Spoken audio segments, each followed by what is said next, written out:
Welcome to our 2023 Pāḷi Dharma teaching series. We are very honored to have Venerable Panadika Lankara to continue on the series on the profound Pāli Nikāya study and discussion on its daily applications.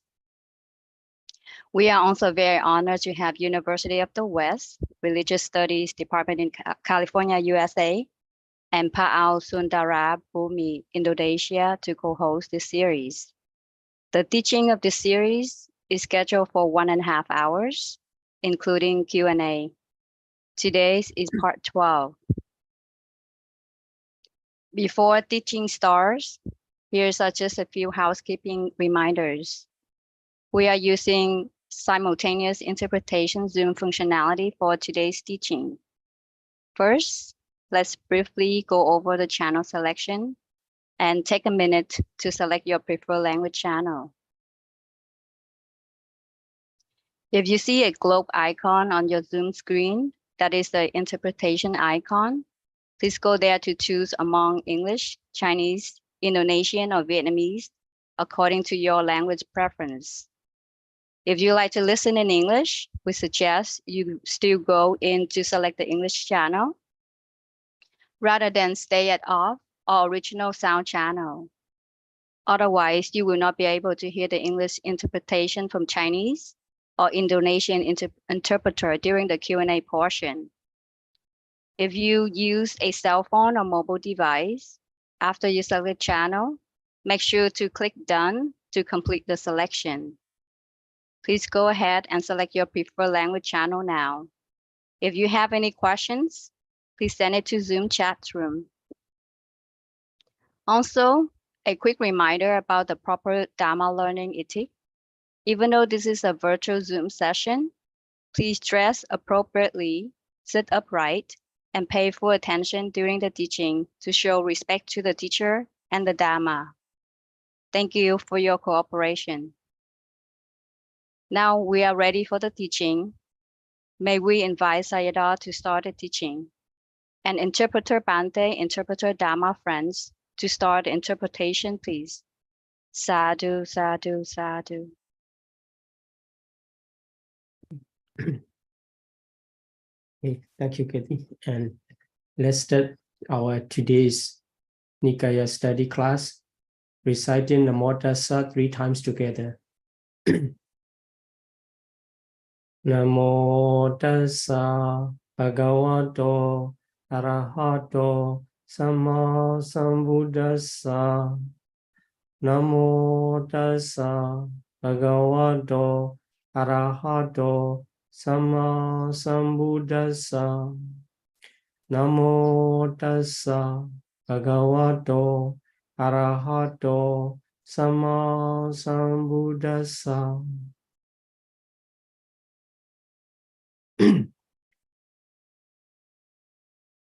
Okay, welcome back everyone to the profound Nikāya study.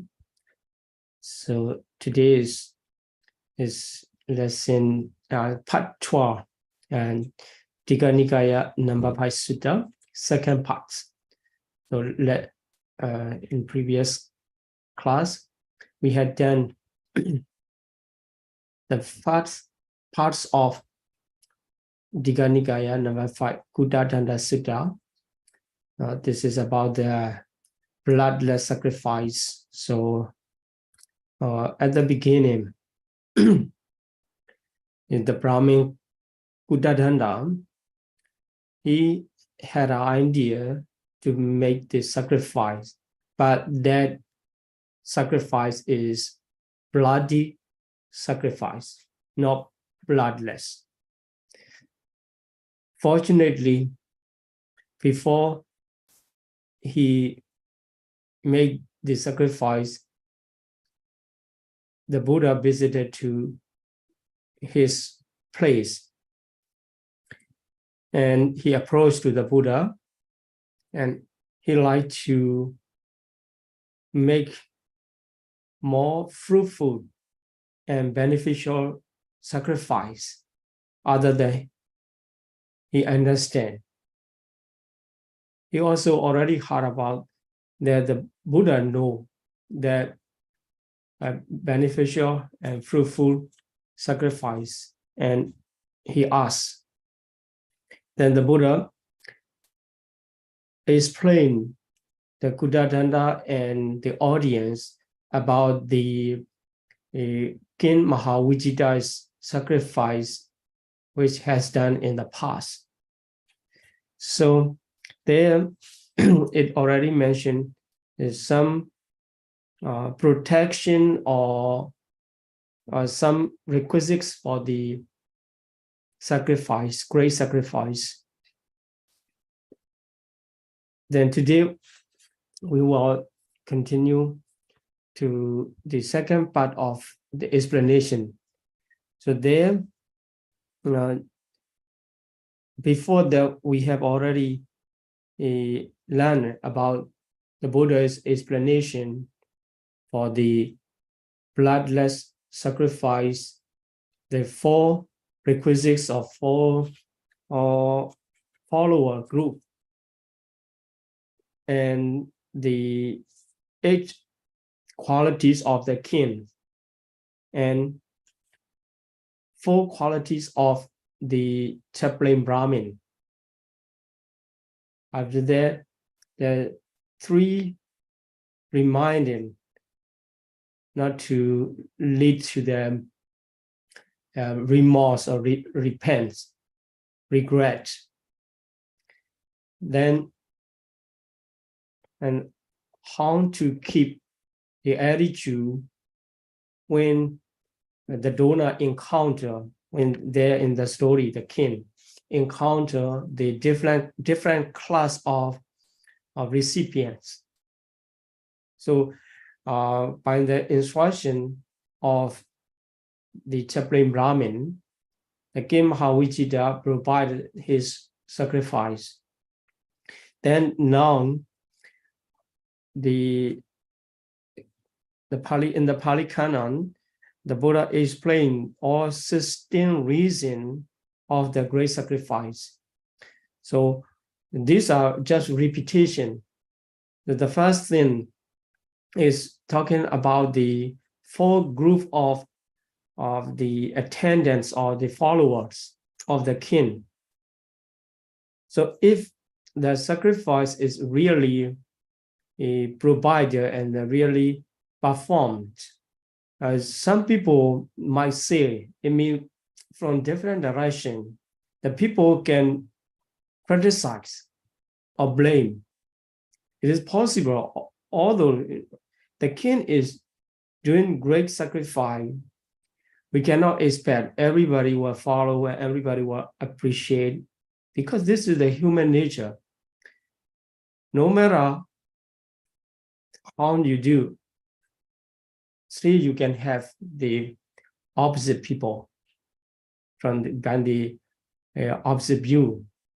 That's why we have to make sure by following these kind of opposite viewpoint, of this opposite standpoint, and we should not lead our mind to the regret or disappointed. Then, so the chaplain Brahmin, he already reminded about this 16 reasons, because before that he already provided, already explained these 16 reasons, but now he need to confirm.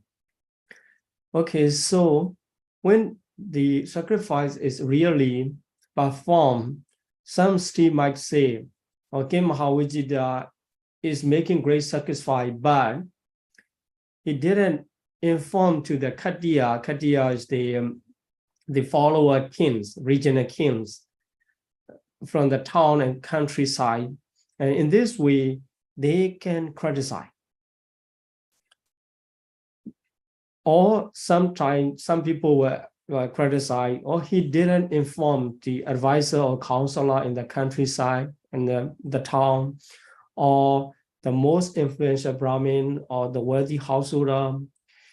In this way, they can criticize, but because king already informed or invited the Khattiya and advisor, Brahmin, and worthy householder already. So that is why this kind of wars, so ill wars, will not be in accordance with the true or the Dhamma. So in this case, we can learn even if we are doing in the proper way, we are performing the proper way, still some people giving their different viewpoint of they can criticize. But we have to check in that case, what they are talking is in accordance with Dhamma or not. If their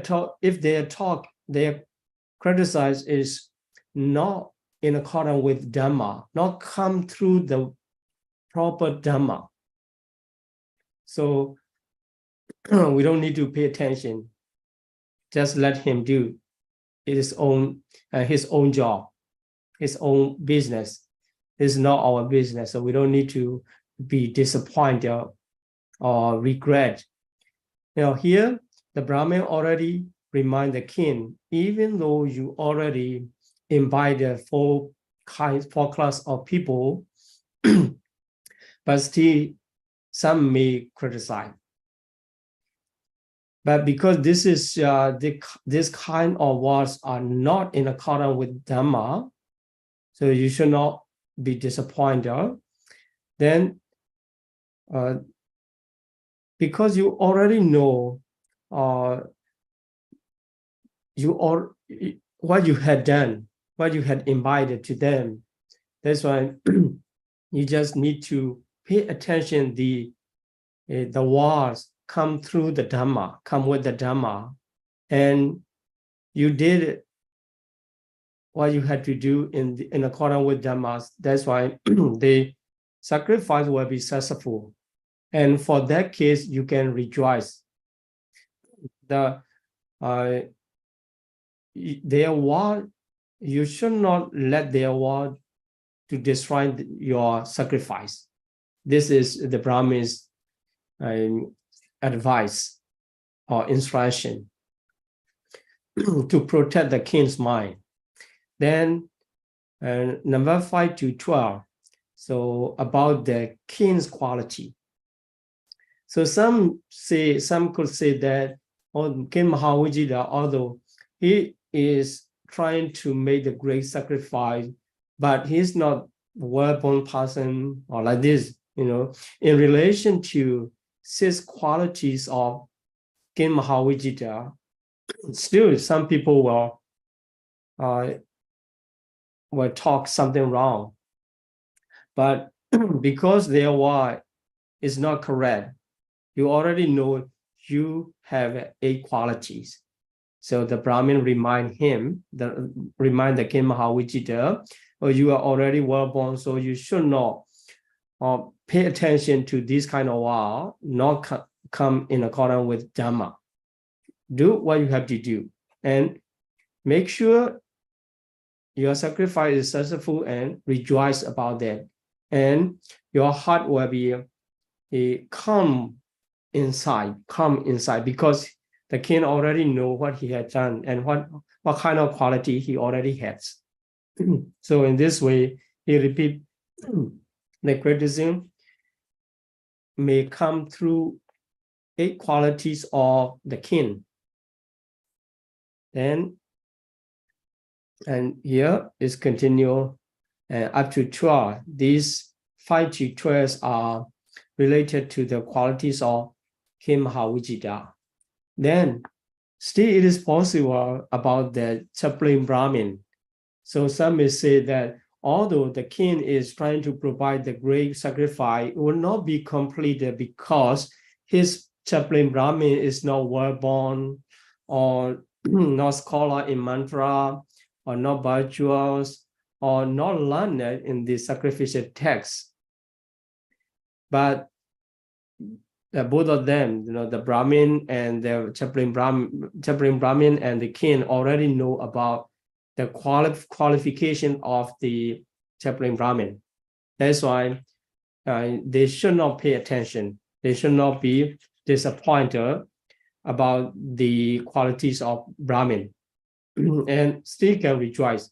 So in this case, we can learn before we do something good or before we perform the wholesome deed, we have to make sure what are the necessities to be accomplished or to collect. After fulfillment, we just need to mind our own business in performing wholesome deeds, merit. We don't need to pay attention the other people criticize, because we know ourselves how we are doing well. So this is the 16th reason the king should not let the other people's war to destroy his calm, his rejoice inside. So after that,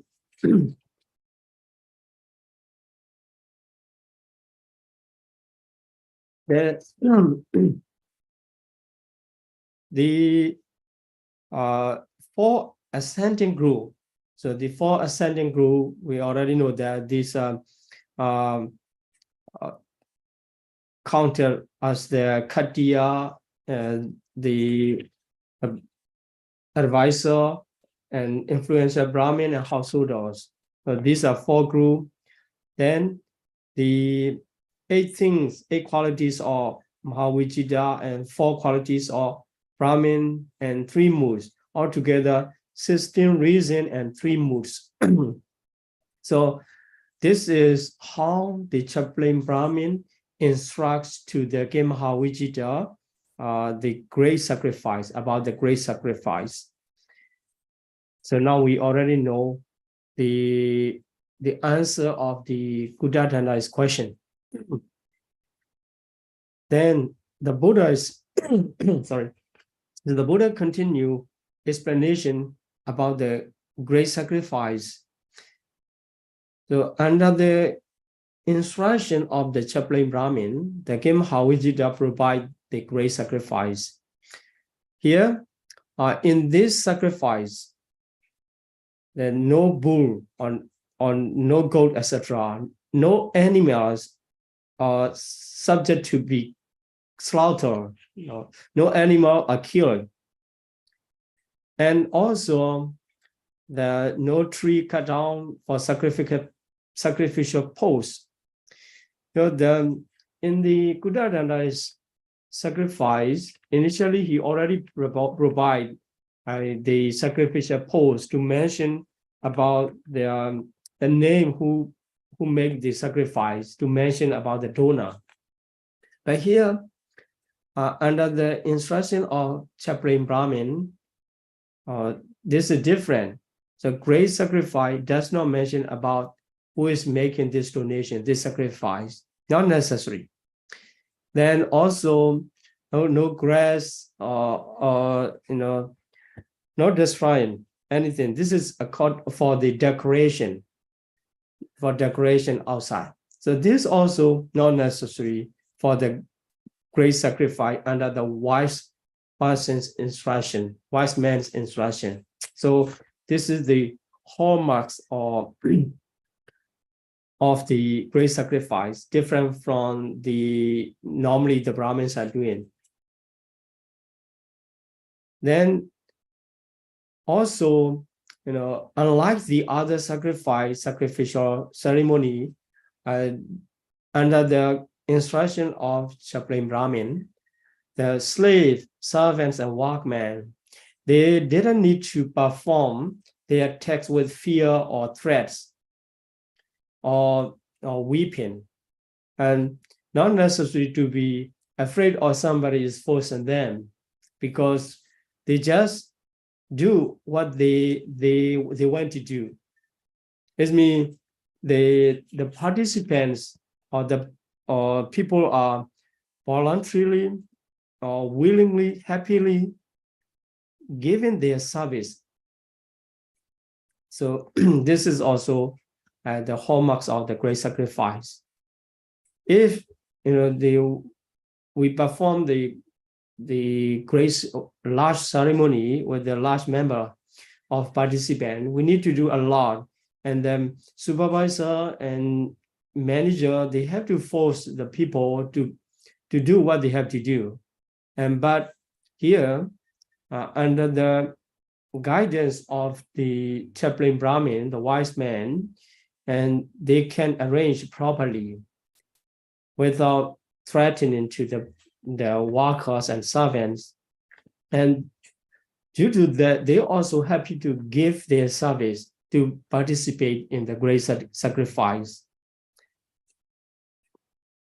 Then, so in this great sacrifice, the items of donations are geese, oil, butter, curd, honey, and molasses. So they are not, there's no killing.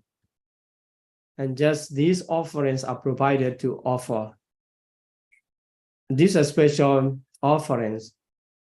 Then it's mentioned that in the morning, the king provides the food for the visitor, for the participants. And in the evening, he provides the dressings or the flowers or incense like this. So whatever the donation item are provided properly, peacefully.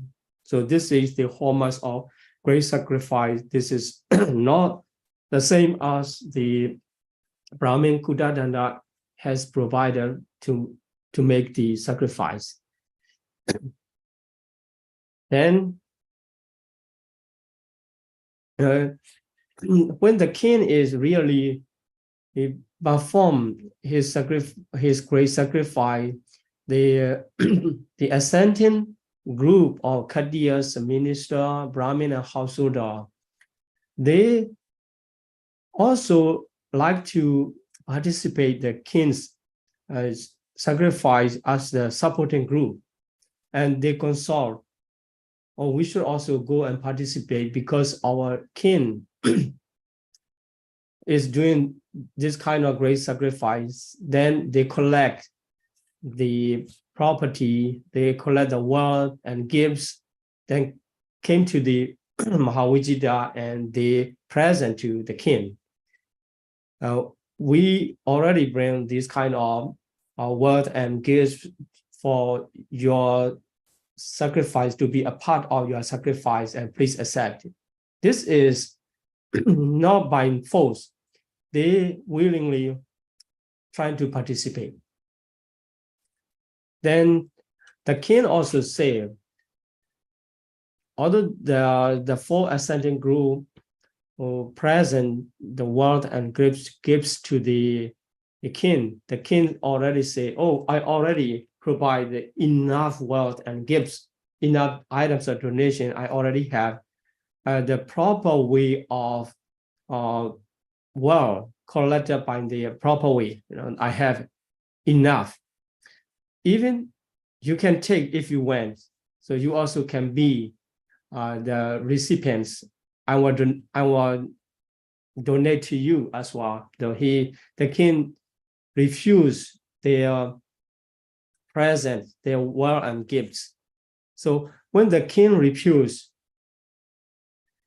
the four ascending groups, they consult again. So what we have to do, we already collect these wealth and gifts for the king's sacrifice. Now king is rejecting our offer. But if we take this wealth back to our home, this is not proper way, because these items are already intended to the king's sacrifice to be a part of it. So let's follow his example. So because the king is making the great sacrifice, they also taking the king's example and they also provide the surrounding sacrifice pavilion of sacrifice. Then the same thing, they follow to the king's example. Then the Khatiya taken in the east like this. So in four directions, east, south, west, and north, surrounding to the king's sacrificial pavilion, and they also provide their sacrifice place, sacrificial house. And in this way, because the leader, the king, is making sacrifice without killing, they also not kill. They also didn't kill any living being. Also, didn't force the people, their servants. Also, not much decorating and not mentioned to, to be proud of being a donor. But they humbly and simply participate the king's sacrifice, taking the king's example. So now we can see the influence of the king, the leaders, to the follower. When the leader is performing properly, the followers easy to be in the order. So they just trying to use the geese, oil, etc. Okay, so then at that time, when the Buddha mentioned about the great sacrifice which has done in the past under the instruction of chaplain Brahmin, the King Mahawajida done. So the Brahmin or the audience, they start to rejoice and applaud. Oh, what a splendid sacrifice! What a wonderful sacrifice! How the Brahmin chaplain can instruct this kind, they appreciate and make the noisy. But for the Guddadanda, he kept silent, just sitting there. And then in that case, the Brahmin complained, why? Although the ascetic Gautama is talking in the wonderful sacrifice and the splendid way of the sacrifice, what is the reason you cannot rejoice, you cannot applaud? What's wrong with you? And the Brahmins complained to the Guddadanda. At that time, what the Guddadanda say is, oh no, I don't mean I cannot rejoice or I cannot applaud to that kinds of sacrifice.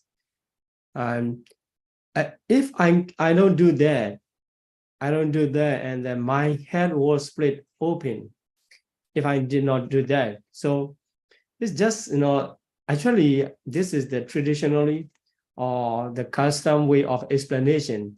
If somebody is talking in the proper way and making things, really it should be done. And if that person still against and keeping silence or ignoring, so it will be said in this way, oh, if I don't do that, and my hair will split. Actually, it will not really happen, even if he has this kind. Because we already know sometimes, some people against to the Buddha's explanation also didn't happen this kind really. So maybe some, by taking this expression of Guddadanda seriously, one may think, oh, the Buddha used this kind of the supernatural power or something like this. It's not really that. Then, so what happened is the Brahmin Guddadanda was in the thinking something and occupy his mind. So when he carefully paid attention to the Buddha's word, the Buddha didn't say, I have heard or this about this sacrifice or this story, or it must have been like this, talking of referring to the something imagination. He didn't say, the Buddha didn't say. That's why being aware of that, he has that thought. So the ascetic Gautama, what say is, it was like this, definitely explained, like that at a time, exactly mentioned about the detailed expression of the events of the great sacrifice, which has done by the King Mahawajida. So it seemed to me that, the Kudatanda was thinking the ascetic Gautama must have been at a time either the king Mahavijita or the chaplain Brahmin. So he must have been at the time one of them, one of the king or Brahmin. He already experienced by his own end, and now he is retelling us. He feel that. That's the reason I could not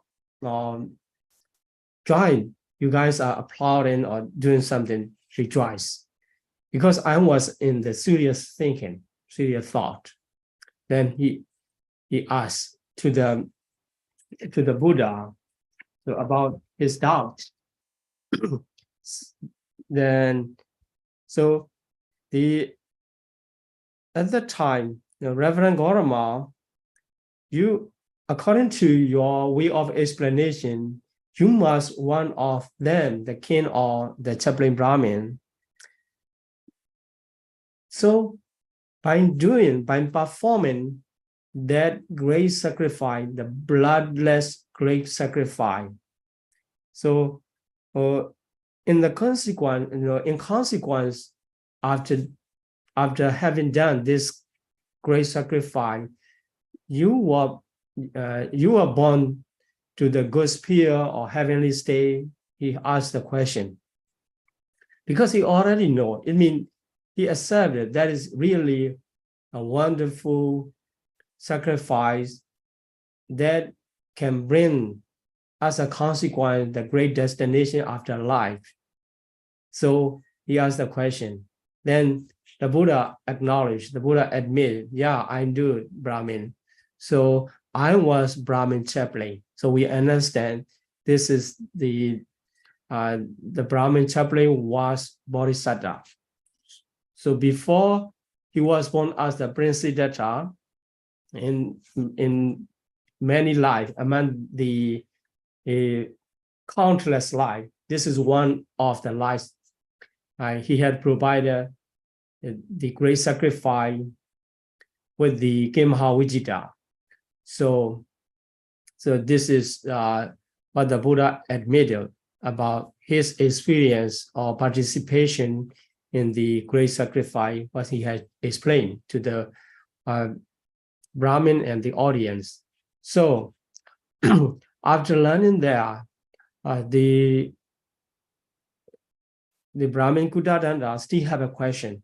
So he know the ascetic Gautama was the Brahmin chaplain, and he has provided by his own experience, and he explained this is wonderful. But still, I'd like to know, is there any simpler and less things to do, but more fruitful and profitable sacrifice than this kind? He has done the three moods and the 16 reason or 16 attributes. The Brahmin Kudatanda is very smart. He's a smart person. So yeah, that is wonderful. But if there is something better than that, I like to know, and his attitude and his way of thinking. That's why he asked, much simpler and less difficult, but more fruitful and profitable. So now also, little investment and they get the more profit. This is a good question. Then the Buddha's answer is there is. So if you know, you can do. If you don't know, and you cannot. So the Buddha to answer the question of the Brahmin Kudatanda, the Buddha mentioned the gifts, the family gifts, which is done regularly. So in daily life, we can do something good in regular routine. That kind of family gifts given to the virtuous ascetics is the better donation or better sacrifice, because it simpler and less difficult, but more fruitful and profitable. It's more beneficial. That's why this is the better one we can understand. So the Buddha gradually mentioned, and the Brahmin also keep asking the question about the better one, better sacrifice. So at the beginning, referring to the King Mahavijita's great sacrifice, he has learned, oh, this is really wonderful sacrifice. But if there is something better than that great sacrifice, I like to know. Then he asked, and Buddha mentioned, the regular family gifts, which is given to the virtuous ascetics. So these ascetics include, not only bhikkhu, not only the member of the Buddha Sasana, whoever, the virtuous one can be the recipients of this kind. So this is a simpler, less difficult, because regular offering, maybe some food or clothes or something, which is regularly offered to the virtuous person. Then in this case, the Brahmin Kudatanda has doubt why it becomes better. It considers as better because this is simpler, very simple compared to the great sacrifice. For the great sacrifice, you need to provide a lot of things, and also need to spend a lot of money. But here, the regular family gifts, very simple and very easy to do. And why is considered as the better one? And the reason mentioned by the Buddha is, so for the great sacrifice, there's no arhat or those who have attained the arhat path. It means that we can roughly understand that a great noble person like arhat will not approach, will not be recipients, because they in the nature of arhat, they don't like that kind of ceremony in their nature. Only when they have to care about their donation to be profitable, then they go and accept for themselves, and they don't like to participate. That's why they will not attend such great sacrifice, very busy work and crowded ceremony. And why? So why they don't attend? It means they are still, because many things to be done, and beating or throttling, it means some argument or something still can happen. So for the arhat, they don't like to be a part of that kind of sacrifice. But they will attend, they will go and receive the family gifts, regular family gifts, very simple way they are giving,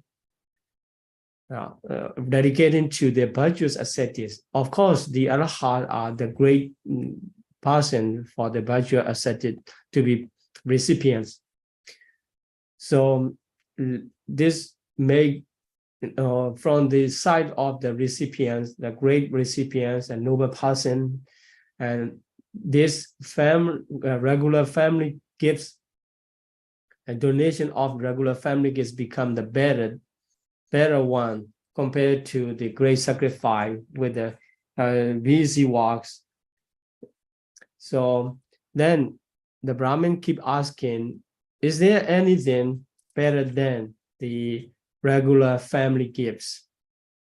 So it means better mean less simpler, and also less effort but more beneficial. Then second one the Buddha mentioned is providing the shelter or residence for the Sangha. So dedicating to the Sangha, whoever a member of Sangha can come and stay here and dedicating to the Sangha, if a person provides the shelter, residence, and this is better sacrifice. And then which one is better than the offering and the shelter for the Sangha?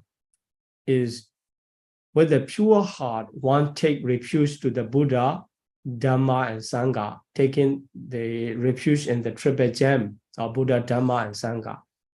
So in this case, why this taking refuge to the Buddha, Dhamma, Sangha is better than the offerings, offering the residence for the Sangha.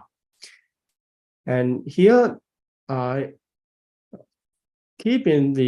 maintaining the residence area for the Sangha has pretty busy. There must be the followers activity to be done for the monastery or for the residence house for the Sangha. But here, taken in the mind as refuge to the Buddha, Dhamma, and Sangha with a pure heart is simpler and less activity, but more beneficial, more fruitful. And so by asking, is there any better one? And Buddha mentioned about the 5 precepts. So here taking this example and taking refuge to the Buddha, Dhamma, Sangha, after that, keeping 5 precepts. So by doing so, we can do together and the great sacrifice. But here, 5 precepts mentioned as better sacrifice, according to the Brahmin's question, because he's keep asking about the better sacrifice, because here in this question we can see that any other sacrifice. And the 5 precepts in other sutta of Anguttara Nikāya, and the Buddha mentioned that the 5 precepts, keeping 5 precepts is the supreme sacrifice, supreme dana, supreme sacrifice, because avoiding killing, refrain from taking life, refrain from killing, one can be considered as, oh, I'm giving the life because I don't kill the animal. This is supreme sacrifice, letting the beings live their own life. Then also not taking, not stealing, also safety, giving the others property, the safety and the fearless of the people losing their property.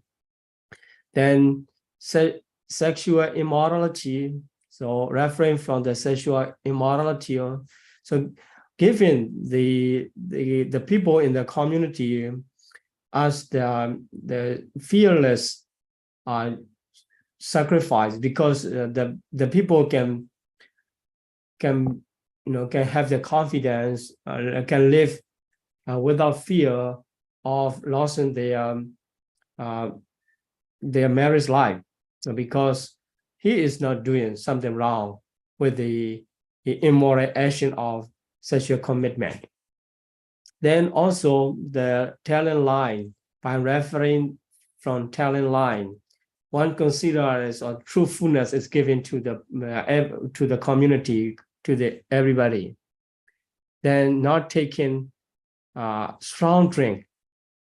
So something can produce the sluggishness in the mind, whatever is even making the food, you consider this is for intoxication. We should not take that, because this can be the cause of the former 4 commitments under the influence of drinking, so that the drunk man can do whatever, killing or stealing or sexual misconduct or telling lie. That's why, and these 5 precepts are mentioned as the supreme donation for the safe and fearless condition of the community and individuals around the people, around the person.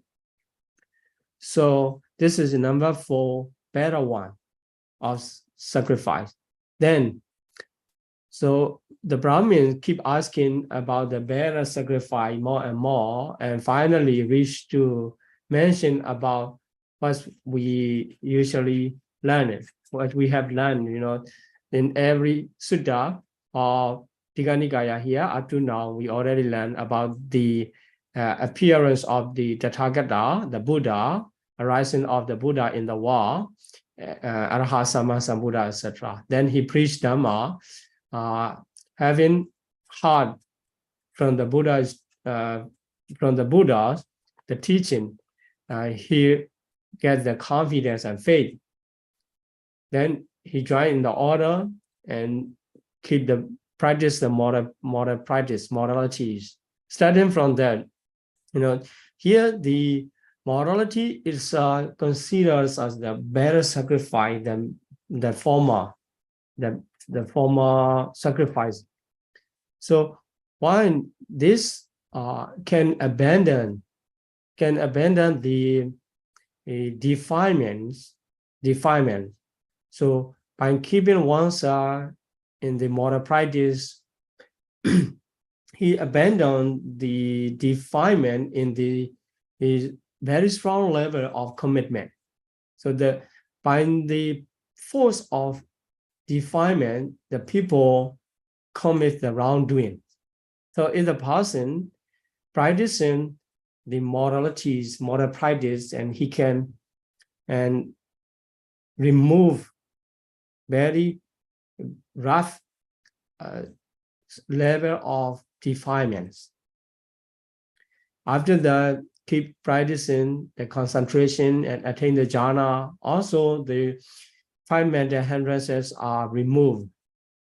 Then, by practicing insight knowledge, the layer of the ignorance are removed gradually. Finally, he attained the cessation of the corruption, which is always considered as the highest point of the knowledge. Then, in this case, this becomes the highest or the greatest sacrifice, the man can ever do in the way of sacrifice by eradicating all kinds of defilements or corruption, asava, in his mind. So the Buddha say there is no more sacrifice in this world, nothing further in this world, and which is simpler and less difficult, but more fruitful and profitable than the corruption, cessation of the corruption, asavakkhaya jnana. We already know this is in this order, sinks in the Sutta number 2, Samanyaphala Sutta. It is systematically mentioned about the practice of the Buddhism, Theravada Buddhism here. So this is greatest one. That's why there's no sacrifice greater than or more perfect than this kind of asavakkhaya jnana. So finally, the Buddha reached to the highest explanation of their Buddhist way of practice. Then at that time, the Brahmin Kudaranda, he really understand and apply it.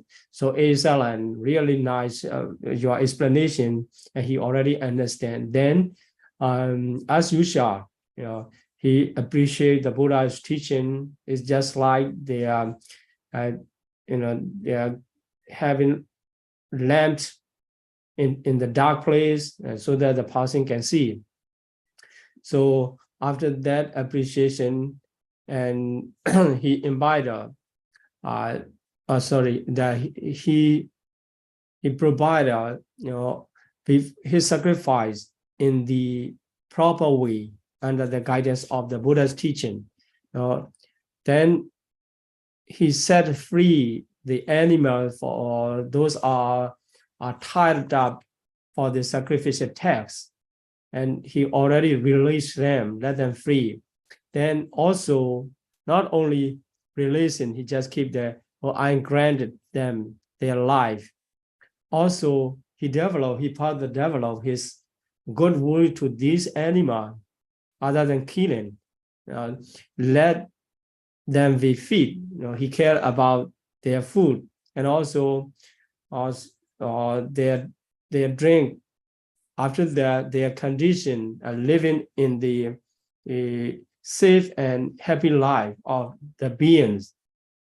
So the beings also get the benefits. They were not killed in the sacrificial text. Then, other than that, the Brahmin Kudatana, he developed his metta, his loving kindness toward this being. So this is a big change. Then the Buddha further gave his Dhamma discourse after explanation about the greater and better sacrifice step by step. Then he'll keep teaching to the Brahmin because he already see the Brahmin has the potency to be enlightened. So he keeps talking about the generosity, morality. About that, this is the graduate teaching we already learned. So in the graduate teaching, the Buddha keep teaching. Then by following the Buddha's graduate teaching, the Kudatana's mind become clear and free from the five mental hindrances. That is a good condition to be enlightened. At that time, the Buddha mentioned about the Four Noble Truths. So by seeing this kind of repetition, we should pay more attention because this is important and mentioned repeatedly in the Pāḷi text this way. So if we talk about something, somebody requests, and if we explain, we should know, we should learn where we should start about the Dhamma teaching. So the best one is about the generosity, because the generosity make the people's mind gentle and humble. After that, the moral precept having, so these are the cause. The generosity and moral precept, after that, the result is heaven, the life in the heaven.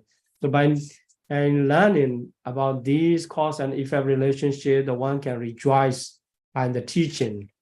Then if before he has so much attachment to the life in the heaven, and the teacher should let know the listener the danger, although you can have the good life in the heaven after life, this is not permanent and not stable enough to enjoy. Then also this is dangerous. On the other hand, if you overjoys about the luxurious life, and you will forget to perform the wholesome deed, at the end, you can be reborn in the woeful state, etc.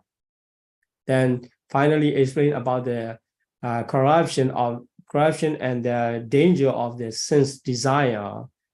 After that, it leads to the profit of renunciation. It is better to make your mind to renounce from the sensual desire, something like this, something to be attached. Better to renounce than attachment. So in that case, the listener's mind become free from mental hindrances, then joyful and calm.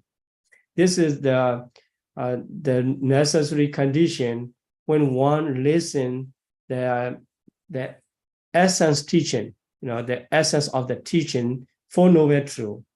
So if we don't have this kind of preliminary condition, although we listen several times or many times repeatedly about the Four Noble Truths, so we will not be enlightened, and we will not open our mind to the Four Noble Truths to see experientially. So then, but for the Kudatana's mind already free from mental hindrances, when the Buddha preached about the Four Noble Truths, and he could attain the Dhamma Ayin, because he has completed the preliminary condition.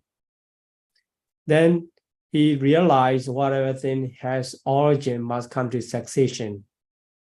So this is cause and effect relationship and the nature, understanding about the natural phenomena as they really are. And this is called the spotless Dhamma eye. Then, as usual, he invited the Buddha and Sangha to accept his meal donation for tomorrow. Like this, in the next day, the Buddha and Sangha visited to the Brahmin Kudadanda's donation. Then he take a bond, he take the not only for himself, with his family, he served the Buddha and Sangha by meal. Then the Buddha preached again. Finally, the Buddha departed. So in this case, we can conclude that the Brahmin Kudadananda, at the beginning, he has provided the great sacrifice, what he said, a great sacrifice, but it is in wrong way. Then by the arrival of the Buddha, he has learned how to make the great sacrifice in accordance with the Dhamma. Then paying attention and following that, and he has a question to learn about the better sacrifice. Then he asked question, and by answering his question, the Buddha mentioned the greatest sacrifice, better sacrifice, one another. Then finally, listening to the Buddha, and he could attain the Dhamma eye. It refers to the attainment of the stages of enlightenment. After that, and he can see, because he cannot keep his own nature after this attainment of Dhamma eye, and he will not be reborn in the whole state. So this is a great achievement, encountering the wise person like the Buddha. So now also through the learning, the test, so we still can learn the Buddha's teaching.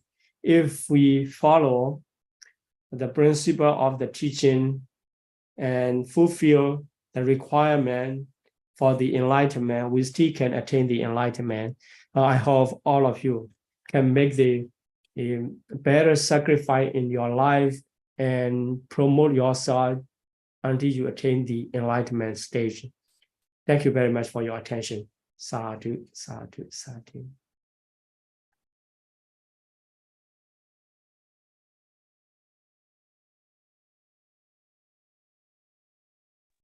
So I'm going to start here, and let's continue to the discussion. Thank you very much, Sadhu, for your teaching. So I think